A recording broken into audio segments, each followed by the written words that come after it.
오늘 민수기 12장 말씀을 통해서 말씀을 깨닫는 지혜와 응답받는 기도의 은총이 우리에게 넘치게 될 줄로 믿습니다. 우리가 민수기 12장을 시즌1에서 잘 공부했는데요. 바로 아론과 미리암이 모세를 비방하는 내용이었고, 또 그 비방에 대해서 하나님께서 모세를 온유하다라고 말씀하신 이유가 뭔가, 과연 우리가 비방을 들을 때 온유한 대처는 어떤 것인가, 온유함에 대한 내용을 우리가 시즌1에 잘 봤습니다. 여러분 꼭 한번 다시 들어보시길 권유드리고요. 오늘은 이 모세를 비방한 사건에 대해서 조금 더 알아보려고 해요. 왜 이런 일이 벌어졌는가, 또 이것이 왜 문제인가, 또 이 문제는 어떠한 영향을 미쳤는가 하는 부분을 좀 보려고 합니다. 먼저 1절입니다. 모세가 구스 여자를 취하였더니 그 구스 여자를 취하였으므로 미리암과 아론이 모세를 비방하니라 그랬어요. 자, 모세가 구스 여자를 취했다. 구스 여자는 이디오피아죠. 아프리카에 있는 이디오피아인데 이방 여인을 아내로 취했어요. 자, 그런데 여러분, 이방 여인을 아내로 취했다고 하는 것이 물론 성경에서 아주 잘한 일은 아니지만, 그러나 하나님께서 앞으로 너희가 들어갈 가나안 땅에서 이방 여인을 취하지 말라고 그랬지, 사실 지금 출애굽한 상황에서는 여러 종족들이 섞여 있거든요. 그런 상황에서 딱히 이게 비방을 들을 일만은 아니었어요. 자, 그런데 구스 여자를 취하였더니 구스 여자를 취하였으므로, 이 말은 뭐냐면 이 말을 계속해서 반복하고 확대해서 이 문제를 만들어버린 겁니다. 문제가 될 게 아닌데 자꾸 말을 하면 문제가 돼요. 희한하죠? 자꾸 말을 하면서 미리암과 아론이 모세를 비방하는데, 여러분 이 말을 잘 보세요. 비방하다라고 하는 말이 1대1로 하는 건가요? 아니면 뒤에서 하는 건가요? 네, 비방하는 건 앞에서 하는 게 아니죠. 뒤에서 하는 겁니다. 여러분, 이게 문제가 되는 거예요. 앞에 와서 문제를 지적하고 모세에게, 모세야, 네가 이렇게 하는 건 아니지 라고 말하는 게 아니라 뒤에서 비방을 하는 거예요. 자꾸 말을 만드는 거예요. 구스 여자를 취했대 라고 하면서 뒤에서 플레이를 하는 거죠. 그게 결정적으로 2절에 보시면 그들이 이르되 여호와께서 모세야만 말씀하셨느냐라고 해요. 아니, 지금 앞에 와서 얘기하는 거면 여호와께서 너와만 말씀하셨느냐 이래야 되는 거 아니에요? 형이고 누나잖아요. 누이니까 야, 어떻게 여호와께서 너와만 말씀하셨냐, 우리와도 말씀하지 아니하셨느냐라고 해야 되는데, 그게 아니라 여호와께서 모세와만 말씀하셨느냐, 이 얘기는 뭐예요? 사람들한테 뒤에서 하는 얘기죠. 야, 모세만 잘났냐? 모세만 하나님과 만났냐? 우리도 하나님 말씀하셨다라고 하면서 비방을 하는 거죠. 자, 그렇게 하니까 여호와께서 이 말을 들으셨더라라고 하는 말이 오늘 나와요. 그러니까 여러분, 우리가 왜 문제가 되는가? 문제가 아니고요. 말이 문제가 돼요. 그 말은 어디서 나왔어요? 네, 질투하는 마음, 시기하는 마음이죠. 즉, 내가 높아지고 싶은 마음이 누구에게나 있어요. 그런데 내가 높아지고자 하는 마음은, 여러분, 이건 나쁜 게 아니에요. 그러한 동기가 없으면 사람이 노력도 안 하고 수고도 안 하게 되고 열매도 없죠. 그런데 문제는 내가 높아지기 위해서 다른 사람을 비방하는 게 문제인 거예요. 내가 높아지려고 다른 사람을 끌어내리려고 하면, 여러분, 그럼 어떻게 돼요? 그 사람 내려오고 난 올라가요? 아니죠. 결국은 다 죽고 말아요. 다 망하는 거예요. 근데 우리가 참 어리석게도 저 사람을 끌어내리면 내가 올라갈 수 있지 않을까라고 하는 오해와 착각을 하는 거죠. 그래서 오늘 보시면 미리암과 아론은 모세를 비방하고 모세를 공격하고 끌어내려서 모세가 내려오고 우리는 올라갈 수 있지 않을까라고 생각하는 거죠. 그런데 여러분, 이게 그렇게 되질 않아요. 여러분, 여기서 한 가지 우리가 좀 보고 넘어가야 될 것이 뭐냐면, 그러면 이 아론과 미리암은 그동안 이 모세를 위해서 무엇을 했나라고 하는 거예요. 여러분, 우리가 권리를 주장할 때는 항상 생각해야 될 게 있어요. 내가 의무를 다했나? 라는 생각을 먼저 해야 돼요. 근데 많은 경우에 의무를 다하지 않고 권리만 주장하는 경우가 우리에게 너무너무 많아요. 오늘 본문도 마찬가지죠. 과연 그러면 미리암과 아론이 우리와도 말씀하시지 않았느냐, 하나님이, 그러니까 우리도 하나님 말씀하신 충분한 사람이었다라고 말할 정도였는가 하는 걸 좀 볼 필요가 있죠. 바로 전장으로 가봅니다. 민수기 11장. 민수기 11장에 우리가 어제 분명히 11장 내용을 봤어요. 백성들이 원망하는 내용이 이제 시작됐잖아요. 11장에서 원망을 해서 하나님이 막 불도 붙이시고 막 어마어마한 일들이 벌어지죠. 오죽하면 기브롯 핫다와 어제 욕망의 무덤, 탐욕의 무덤 속에 그 매출하의 무덤 속에 사람들이 다 파묻혀 죽는 장면까지 나왔어요. 자, 그런 11장에 아주 갈등이 심했는데 사람들이 고기를 내놓으라고 불평하는 장면에서 11장 11절에 이런 장면이 나옵니다. 민수기 11장 11절 모세가 여호와께 여짜오되 어찌하여 주께서 종을 괴롭게 하시나이까 어찌하여 내게 주신 목전에서 은혜를 입게 아니하시고 이 모든 백성을 내게 맡기사 내가 그 짐을 지게 하시나이까. 지금 모세는 하나님께 극심한 스트레스를 호소하고 있어요. 하나님 어떻게 저한테 이렇게 괴롭게 하시고 이 백성을 지금 장정만 60만 명이니까 대략 노인과 아이까지 치면 약 200만 명이 넘을 걸로 추산되는데 200만 명의 짐을 나 혼자 지게 하신 거예요. 아무도 져주지 않았어요. 모세가 이렇게 백성들이 우리 만나만 먹고 못 살겠다 고기 내놔라고 할 때 원망할 때 그걸 감당해 준 사람이 옆에 아무도 없었다는 거예요. 아무도 없었다. 모세가 혼자였다는 거죠. 그래서 14절에 가시면 이렇게 또 이어져 14절 책임이 심히 중하여 나 혼자서는 이 모든 백성을 감당할 수 없나이다. 자, 나 혼자서는이죠. 나 혼자는 아무도 안 도와주는 거예요. 대제사장인 아론도 안 도와줘요. 여선지자 미리암도 안 도와줘요. 혼자 이걸 감당하기가 모세가 너무 어려웠다는 거죠. 그래서 오죽하면 어떻게 말하나 15절 주께서 내게 이같이 행하실진데 구하옵나니 내게 은혜를 베푸사 즉시 나를 죽여 내가 고난당함을 내가 보지 않게 하옵소서. 이럴 거면 차라리 죽여주십시오 하는 거죠. 여러분 이게 공황장애입니다. 공황장애. 내가 사나 죽으나 별 차이 없구나. 차라리 죽자. 저 좀 죽여주세요. 이게 공황장애예요. 어마어마한 스트레스예요. 모든 백성 200만 명이 모세만 가지고 지금 비방하고 공격하고 이거밖에 안 되냐? 이럴 거면 왜 데리고 나왔냐? 이거밖에 못 해줄 거냐? 막 온갖 비방을 하니까 이 지도자의 자리에 있는 모세는 차라리 나를 죽여달라고 말하는 거죠. 자, 그렇게 했을 때 너무 혼자서 모든 스트레스를 감당하니까 하나님 뭐라고 하세요? 그 다음 6절입니다. 16절 여호와께서 모세에게 이르시되 이스라엘 노인 중에 내가 알기로 백성의 장로와 지도자가 될 만한 자 70명을 모아 데리고 와서 회막에 이르러 거기서 너와 함께 서게 하라. 자, 70명의 장로가 될 사람들을 모아오게 합니다. 이게 왜 그러죠? 너 혼자 스트레스 받지 말고 혼자 고생하지 말고 일을 나누어지라는 거죠. 그래서 70명을 나누어질 사람을 데리고 와요. 그러면서 17절 내가 강림하여 거기서 너와 말하고 내게 임한 영을 그들에게도 임하게 하리니 그들이 너와 함께 백성의 짐을 담당하고 너 혼자 담당하지 아니하리라 라고 말씀하세요. 이제 너 혼자 담당하지 말아라. 그동안은 뭐예요? 너 혼자 담당했다는 거예요. 너 혼자. 아론도 안 도와주고 미리암도 안 도와주고 모세가 혼자 짐을 져왔다. 그런데 이제는 너 혼자 담당하지 말아라 라고 하나님도 말씀하시죠. 그러고 보면 지금까지 아론과 미리암이 역할을 안 했다는 거예요. 모세 혼자만 정말 죽을 지경으로 고생할 동안 이 스트레스 받을 동안 아론과 모세는 미리암은 한 게 없어요. 한 게 없는데 의무는 다하지 아니하고 권리만 주장하고 있는 모습을 지금 보는 거죠. 여러분 교회 안에도 교인들 사이에도 권리와 의무는 함께 있는 거예요. 근데 많은 분들이 의무를 안 하면서 권리만 주장하는 분들이 너무 많아요. 여러분 교회 나오는 분들이 불만이 많아요? 안 나오는 분들이 불만이 많아요? 네, 이거 참 재밌게도 교회 안 나오는 분들이 불만이 훨씬 더 많아요. 그럼 교회 안 나오는 분들은 그 불만을 앞에서 얘기할까요? 뒤에서 얘기할까요? 네, 안 나오니까 어떻게 앞에서 얘기하겠어요? 당연히 뒤에서 얘기를 하죠. 참 그래요. 교회에 나오는 분들은 너무너무 열심히 나오는데 안 나오는 분들은 자기가 안 나오면서 뭐라고 그래요? 연락도 없다. 전화 한 통화가 없더라. 아, 사랑도 없다. 안 챙긴다. 아니 나와야 사랑하죠.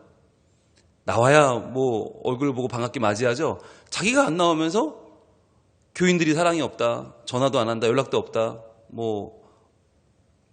목회자들, 구역장들, 리더들, 장로님들 어마어마한 비방을 해요. 그 정말 저는 이해를 못 하겠어요. 그럼 나오시든가. 나오면 관심 가질 거 아니에요. 나오면 얼굴 보고 사랑할 거 아니에요. 그런데 자기는 안 나오면서 온갖 불만들이 많아요. 그래서 초등학생인가. 그러고 보면 60세가 넘었어요. 70세 넘고 80세 넘은 분들이 3살 미만의 말들을 하세요. 도무지 이해가 안 돼요.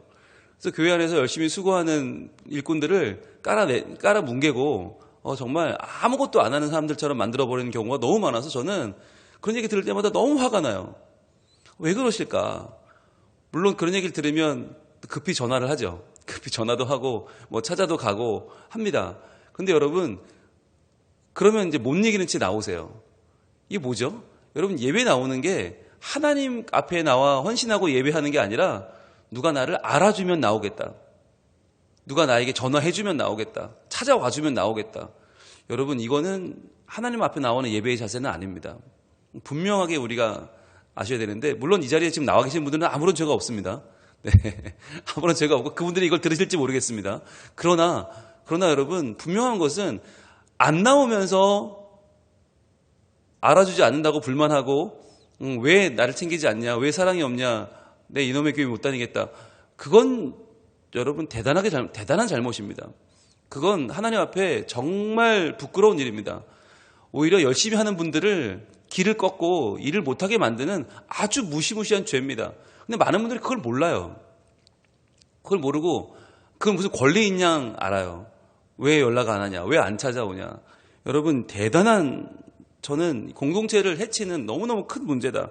오늘도 보시면 이 미리암과 아론의 문제는 자기가 할 책임은 안 하면서 권리만 주장하는 거죠. 여러분, 이게 어떤 영향을 미칩니까?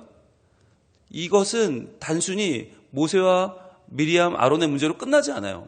이 문제는 반드시 전염을 일으킵니다. 여러분, 지금 이스라엘 백성들의 모습을 쭉 민수기 내내 보시면 원망이, 불평이 한 번으로 끝나지 않고요. 원망은 또 원망을 낳고 불만은 불만을 낳아요. 점점 이 씨앗이 커져서 나중에는 정말 걷잡을 수 없게 됩니다. 자, 이들이 미리암과 모세의 소위 비방과 반란이 어떤 영향을 주었나? 우리 16장으로 가볼까요? 민수기 16장 가보시면 1절 보겠습니다. 민수기 16장 1절에 이런 사건이 벌어지죠. 레위의 증손 고핫의 손자 이스라엘의 아들 고라와 르우벤 자손 엘리압의 아들 다단과 아비란과 벨렛의 아들 온이 당을 짓고 그랬어요. 고라, 다단, 온 세 명이 당을 짓는데 그 중에 수장이 누구냐? 고라예요. 그래서 고라의 반란이라고 하잖아요. 근데 고라가 누구냐? 레위의 증손 고핫의 손자예요. 고핫 가문, 가장 성물을 다루는 중심에 있었던 사람 중에 한 명이 고라가 당을 짓습니다. 그리고 2절에 이스라엘 백성 총회에 택함 받은 자, 곧 회중 가운데 있는 이름 있는 지휘관 250명과 함께 일어나서 모세를 거스르니라. 250명을 충동질을 해서 그들과 함께 이 세 명의 리더가 총 253명이 지금 모세를 거슬고 있어요. 비방하는 거죠. 이 전체 공동체의 그 질서를 깨고 있어요. 처음에는 몇 명이었어요? 2명이었어요. 아론과 미리암 2명이었는데 그 2명의 반발과 그 2명의 비방이 얼마 안 가서 253명으로 늘어나고 있어요. 이게 뭘 보여줍니까? 이게 작은 균열 하나가 결국 둑을 터뜨리는 거예요. 댐을 무너뜨리는 거예요. 그래서 여러분, 우리가 가정생활을 할 때도 마찬가지고 직장생활, 교회생활 다 마찬가지인데요. 공동체를 세우는 말을 하는 사람들이 아무리 열심히 세워도 깨뜨리는 사람, 무너뜨리는 사람이 한두 마디를 하면요, 그냥 훅 무너지는 거예요. 이거밖에 안 되냐? 이렇게밖에 못하냐? 야, 우리 망했구나. 우리 끝났구나. 여러분, 그 말을 할 때 분명히 아셔야 되는 게 그게 그냥 한마디가 아니라는 거예요. 그 한마디가 10마디가 되고 100마디가 되고 1000마디가 돼서 결국 모두를 무너뜨릴 수 있다는 거예요. 여러분, 이것이 참 하나님의 일이 이루어질 때 우리의 말이 얼마나 중요한가. 세상에 귀한 말이 얼마나 많아요. 세워주는 말, 칭찬하는 말, 다독거리는 말, 일으키는 말들이 너무 많은데 우리는 그런 말들은 별로 관심이 없고 쓰러뜨리고 무너뜨리고 주저앉히는 말은 너무 우리가 쉽게 해요. 그러다 보니까 정말 세상이 이렇게 멀쩡하게 돌아가는 게 신기할 정도로 정말 너무너무 그런 아픔들이 많은데 그들이 뭐라고 거스르느냐? 3절에 이렇게 이어집니다. 16장 3절. 그들이 모여서 모세와 아론을 거슬러. 자, 여러분 보세요. 아까 아론은 어떤 역할이었어요? 모세를 거스르는 역할이었죠. 야, 모세, 너만 하나님 만났냐? 나도 만났어. 야, 모세, 너만 잘났냐? 나도 잘났어. 하던 아론이 지금 그들에게 지금 비방을 듣고 있어요. 그들에게 지금 반발을 하고 있어요. 이게 뭡니까? 우리가 누군가를 반발하고 누군가를 끌어내릴 때 여러분 우리도 그 자리에 설 수 있다는 거예요. 우리도 그렇게 된다는 거예요. 누군가가 잘 나가고 누군가가 뭔가 제대로 하고 있는 것처럼 보이면 우리는 그 사람을 끌어내리고 그 자리에 올라가려고 해요. 그러나 여러분 그 자리에 올라가면 또 끌어내림을 당할 것입니다. 왜? 내가 끌어내렸기 때문에. 여러분 이것이 우리 삶에 반복되는 일이죠. 그들에게 이르되 뭐라고 해요? 너희가 분수에 지나도다.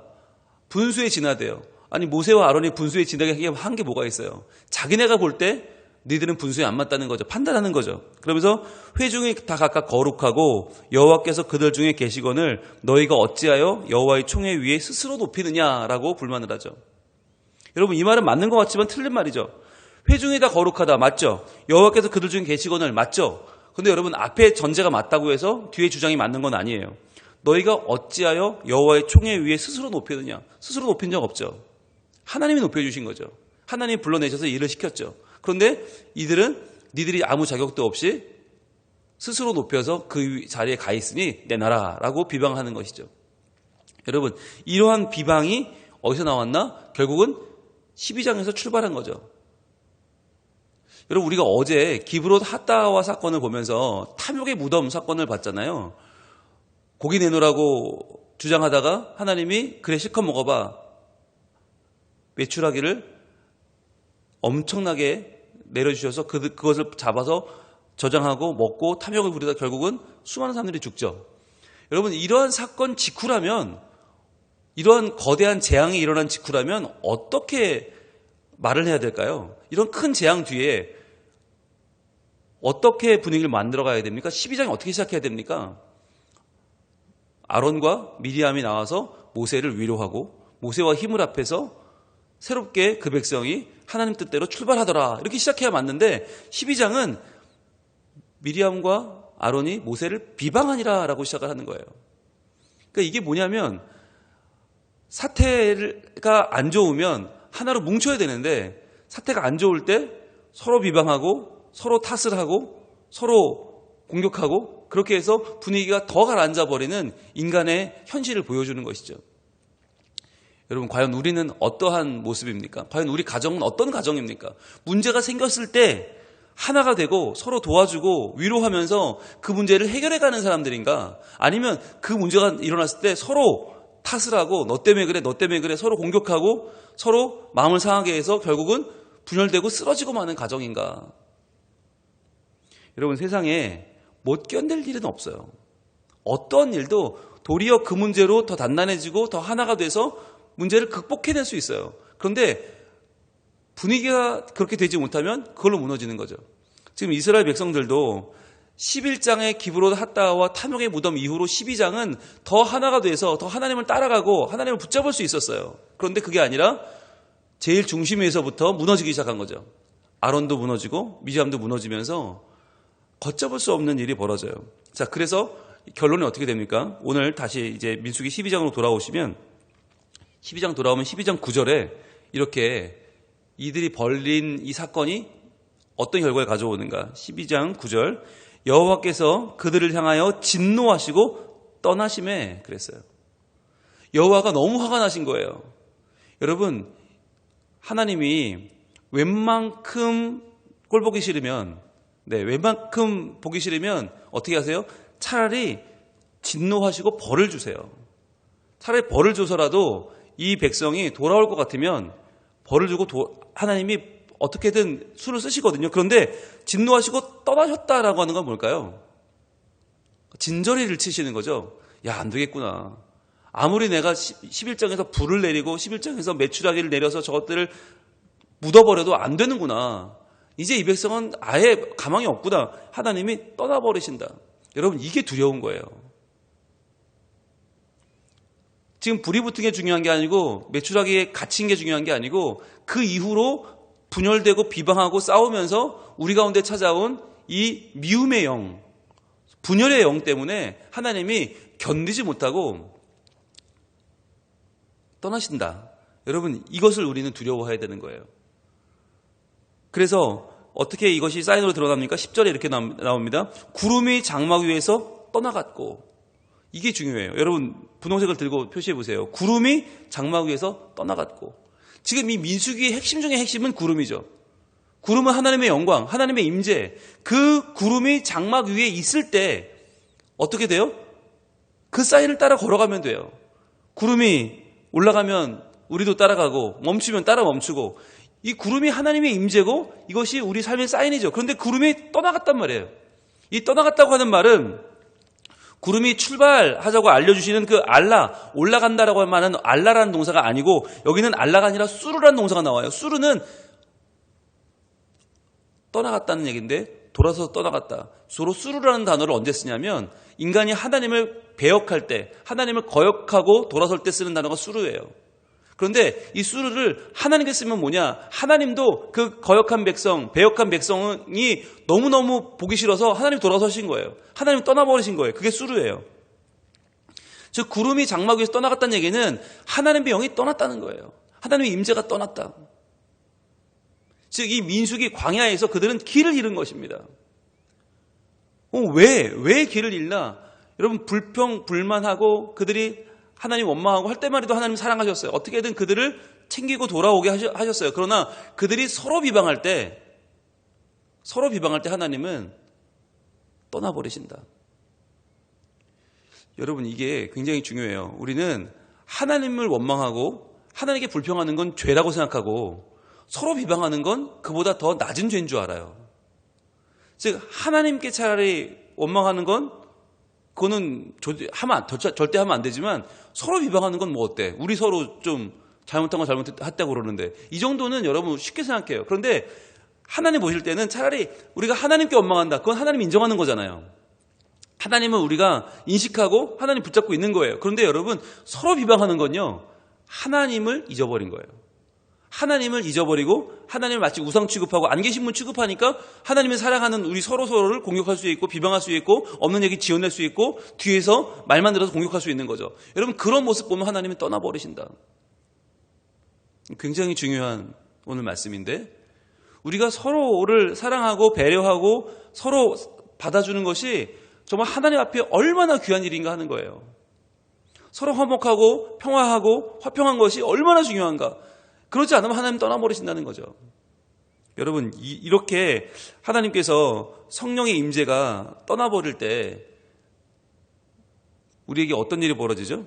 오늘 15절 한번 가봅니다. 오늘 12장 15절은 이렇게 이어지는데요. 이에 미리암이 진영 밖에 이레 동안 갇혀 있었고, 자, 나병에 걸렸죠. 하나님이 그녀에게 나병이라는 병을 주셨습니다. 여러분, 그러면 미리암 혼자 나병이 생긴 이유는 뭘까요? 아까 아론과 미리암이 같이 가서 말했잖아요. 미리암과 아론이 같이 말했는데 왜 미리암만 병에 걸렸어요? 왜요? 어떤 분들은 미리암이 더 세게 말했다. 미리암이 주범이다. 얘가 문제다라고 한 분도 있어요. 여러분, 그렇지 않아요. 같이 얘기했잖아요, 분명히. 근데 왜 아론은 안 걸렸어요? 네, 아론은 지금 대제사장이니까. 대제사장이란 직분을 행해야 되니까, 그가 지금 나병에 걸려버리면 예배를 못 드려요. 제사 못 드리면 온 나라의 지금 예배 스톱이에요. 그러니까 안 되죠. 그러니까 아론은 하나님 봐주신 거예요. 그래서 미리암만 지금 병에 걸린 거죠. 자, 그래서 이래 동안 진영 밖에 갇혀 있었어요. 그동안 어떻게 돼요? 백성은 그를 다시 들어오게 하기까지 행진하지 아니하다가, 자, 여러분, 이게 중요하죠. 분홍색을 들고 백성은 행진하지 아니하다가, 백성의 행진이 멈췄다는 거죠. 여러분, 이스라엘 백성이 지금 전진이 멈췄어요. 하나님 주시는 그 약속의 땅으로 가는 걸음이 멈춰버렸어요. 왜? 지도자의 비방 때문에. 서로 비방하고 서로 남매 간에 서로 시기하고 질투하고 서로 끌어내리는 이 원망과 비방 때문에 하나님의 사역이 멈췄다는 거예요. 이게 중요한 거예요. 하나님의 구름은 떠나가고 하나님의 쌓이는 임재는 떠나가고 백성은 멈춰버렸다. 여러분, 이게 우리의 원망과 불평과 비방이 가져오는 결과예요. 너무너무 무서운 거예요. 우리가 남을 비방할 때 내가 높아지는 게 아니고요, 공동체가 멈춰 선다니까요. 이게 우리가 정말 깨달아야 될 일이고, 우리가 왜 서로 사랑해야 되는가? 사랑하고 서로 세워주고 위로하고 권면하고 끌어가는 일은 왜 중요한가? 그래야 조금씩이라도 전진하는 거예요. 그래야 조금씩이라도 우리가 나아지는 거예요. 조금씩이라도 하나님 나라를 이뤄가는 거예요. 그렇지 않고 서로 비방하고 원망하는 것은 하나님의 일을 멈추게 하는 거다.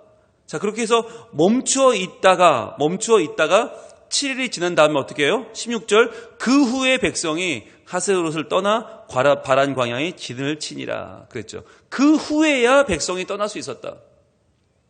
7일간을 미리암이 그 자리에서 부정함을 씻고 그 나병이 해결되고 그러고 나서야 출발할 수 있었다고 하는 것이죠. 여러분, 우리 공동체가 가정도 그렇고요, 일터도 그렇고 교회도 그렇고 우리 공동체가, 신앙 공동체가 전진하려면 무엇이 필요한가? 하나님 앞에서 하나 되는 마음이 중요합니다. 서로 연약한 사람을 품어주고 잘한다, 훌륭하다, 아우 괜찮다. 여러분, 이게 너무너무 중요해요. 교회 생활 속에서 좋은 말은 100마디 1000마디가 넘쳐도 부족해요. 그런데 깎아내리는 말, 비방하는 말, 차가운 말은요, 한마디면 충분해요. 한마디면 이 분위기 다 꺾어버려요. 참 신기하죠? 주일날 너무 좋아요, 행복해요, 아우 주일날 은혜로워요, 100마디를 들어도 소용없어요. 한마디만 딱 들으면 모든 게 다 사라져버려요. 오죽하면 저도 그런데, 저도 주일 준비를 얼마나 열심히 하겠습니까? 얼마나 기도하며 얼마나 애타게 준비하겠어요? 그렇게 준비한 저도, 말씀을 정말 잘 준비하려고 준비한 저도 한마디만 들으면 아우 막 견딜 수가 없어요. 한마디만 들으면 예배를 드릴 수가 없어요. 준비한 말씀을 선포할 수가 없어요. 너무 힘들고 너무 괴로워요. 그럴진데 여러분, 일주일 동안 이 세상살이에 지쳐 계신 여러분들이 주일날 교회에 왔는데 그 상황에서 한마디를 마음 상한 얘기를 들었다. 예배가 정상적으로 드려지겠습니까? 그 예배를 우리가 한번 놓치고 나면 일주일간의 삶이 피폐해지는데 그게 얼마나 우리에게 큰 불행입니까? 그래서 여러분, 교인들 사이에 하나님의 은혜를 전하는 말은 너무 중요한 거예요. 가정 안에서 서로를 세워주는 말, 부모가 자녀를 사랑하는 말, 자녀가 부모를 순종하고 공경하는 말은 너무 중요한 거예요. 그래서 그 한마디가 하나님의 은혜의 전제를 가져온다. 그 한마디가 우리의 발걸음을 하나님의 땅으로 인도한다는 걸 여러분 분명히 기억하시길 바라요. 그래서 하나님의 임재, 하나님의 성령의 동행하심, 그 걸음을 걸어가는 우리의 원동력은 우리가 서로를 세워주는 말이고 그것을 통해 얻어질 수 있는 화평과 평화라는 것을 분명히 기억하시고 오늘 이 하루도 우리가 선한 말로 서로를 세워주고 하나님의 나라로 더 전진해가는 복 있는 하루가 되기를 우리 하나님 원하고 계십니다. 기도하겠습니다. 하나님, 오늘 미리암과 아론이 모세를 시기해서 뒤에서 말을 만들고 사람들 사이에 여론을 선동하고 그렇게 비방했던 일들이 얼마나 큰 파장을 일으켰고 얼마나 많은 일들을 가져왔는지를, 많은 결과를 일으켰는지를 저희들 같이 봤습니다. 하나님, 우리의 차가운 말 한마디가, 우리의 깎아내리는 한마디가 얼마나 무서운 영향력을 발휘하는지, 얼마나 많은 사람들을 또 비방의 무리가 되게 하고 또 얼마나 하나님의 일이 멈추게 하고 하나님의 역사가 떠나게 하고 하나님과의 동행을 끊어버리는지 저희는 분명히 봤습니다. 하나님, 우리의 말 가운데 하나님 계셔서 우리의 입술에 파수꾼을 두시고 우리가 말로 더욱 사랑하며 더욱 하나님을 영광 돌리며 하나님의 은혜를 받는 복이 있는 믿음의 사람들이 되게 하여 주시옵소서. 이 하루도 하나님, 우리의 말 가운데 계시고 우리의 삶 가운데 계시고 우리의 모든 말을 들으시는 줄로 믿습니다. 하나님, 이 시간 하나님 앞에 영광 돌리는 말을 하게 하시고 감사의 말을 하게 하시고 하나님 앞에 믿음의 말을 하게 하셔서 주여, 이 아침에도 기도한 대로 응답받고 그 응답 받은 대로 믿음의 진보가 있는 복 있는 삶을 살아내는 저희들이 다 되게 하여 주시옵소서. 예수님 이름으로 기도합니다. 아멘.